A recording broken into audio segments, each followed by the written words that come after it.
July was indeed a painful month. 15 opposition party members including MPs Job Sakala and Godfrey Sithole arrested for allegedly inciting violence in Nyatsum, Chitungwiza during the memorial service for the late Morabalising Ali on 14 June, were all denied bail. By 31 July, Sakala and Sithole had clocked 47 days in remand prison. On 25 July, the forum issued a statement in which it raised concern over the weaponization of bail against perceived enemies of the state, particularly Opposition Citizens Coalition of Change (CCC) supporters and human rights defenders. The politicization of bail is now a trend as evinced by cases handled by the courts in the past 2 years. Sakala has reportedly been arrested 60 times in his political career, but has never been convicted of any single offense.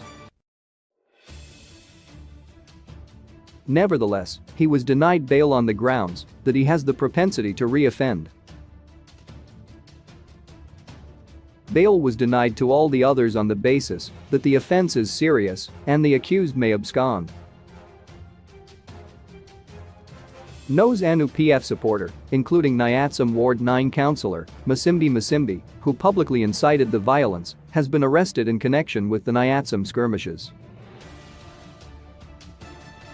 Crisis in Zimbabwe Coalition Albert Masserer, who is the Amalgamated Rural Teachers Union of Zimbabwe, ARTIZ, president has also been languishing in remand prison over murder charges. Masserer was first arrested on 14 June on accusations that he murdered his friend, Roy Issa, in 2016, although an inquest into Issa's death ruled out foul play.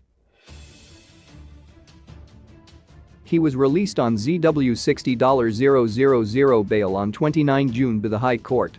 Still, he was re-arrested a week later for inciting public violence after he allegedly posted on Twitter urging teachers to demand the release of his colleague, Robson Cheer, who was in jail facing similar accusations of murdering Issa. In its statement of 25 July, the forum challenged the judiciary to inquire about the worrisome trend of denial of bail for political detainees which, in most cases, results in the overturning of the decisions by the High Court on appeal.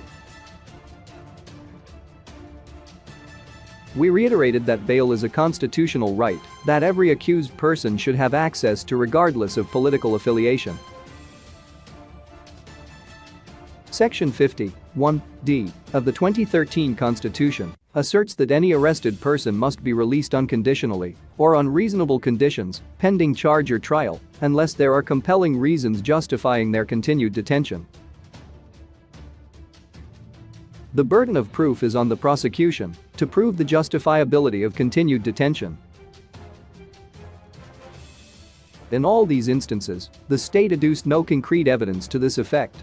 We are of the view that the continued pre-trial incarceration of the Nyatsum 15 constitutes a violation of basic fair trial rights and the fair administration of justice in general, as well as the accused's rights under Section 49(1) of the Constitution to not be deprived of their liberty arbitrarily or without just cause. On 26 July, the Minister of Public Service, Labour and Social Welfare presented in the National Assembly amendments to the Private Voluntary Organizations (PVO) Amendment Bill 2021.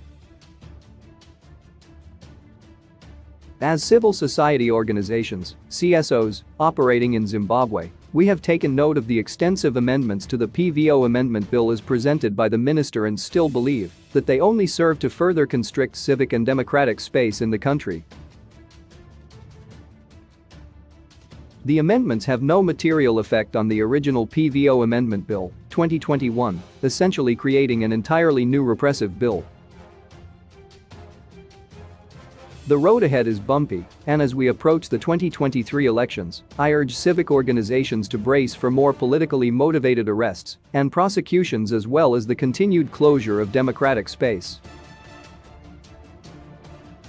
Download the link, United Vol 62.